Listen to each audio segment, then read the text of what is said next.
I've just played my first hour of Tomodachi Life Living the Dream, and oh my gosh, I am so stoked for this game. A demo released on the eShop so you could experience a little bit of what the game has to offer. So let me take you through that, shall we? So welcome to Cherryville Island. No thought behind the name, I just liked it. So, bit lonely here, huh? Time to change that by making a me, and what better to start with than, drumroll please, myself. I added myself. I have to point out that the meme maker is so much more customizable now. They really allow you to do almost everything here. Like, banks are such a cool addition, especially because I just got them in real life. I mean, I was even able to remake my eyeliner, which is just so cute. Face paint isn't really the thing for me, but I've already seen some amazing things online and I'm very excited to see what people will make with this.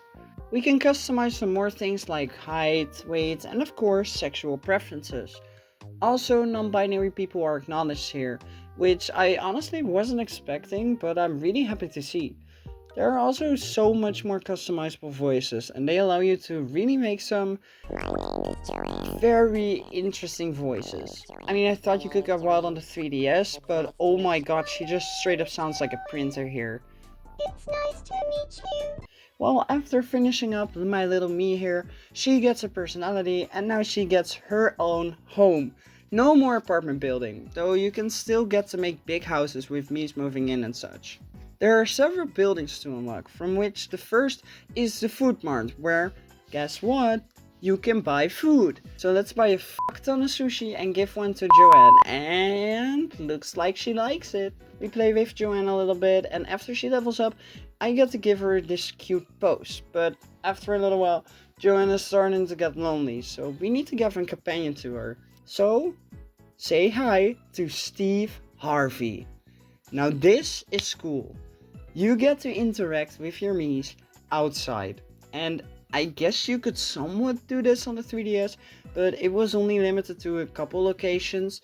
But here you can actually see them move around the island. And by just placing Steve next to Joanne, they will engage in a conversation.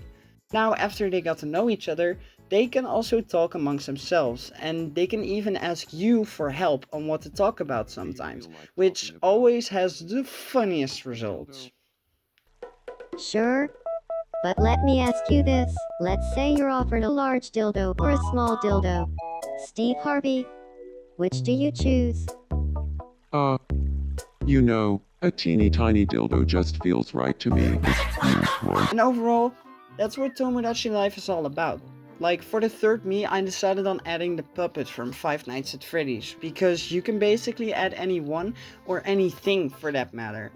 I feel as though this game is more so focused on the Miis interacting with each other, whereas on the 3DS it felt more about you interacting with the Miis, which is of course still a huge part of caring for your Miis. But overall, with the new island customization and even more stuff we haven't even seen anything about yet, this will most likely be a Game of the Year contender for so many people for sure. Well, when the game does eventually release on April 16th, you betcha that I'll be playing it to death. And I will probably make another video about this on how I expanded Cherryville Island even further. So stick around for that one, okay? Well, anyways, thank you for watching and I'll see you next time. Bye.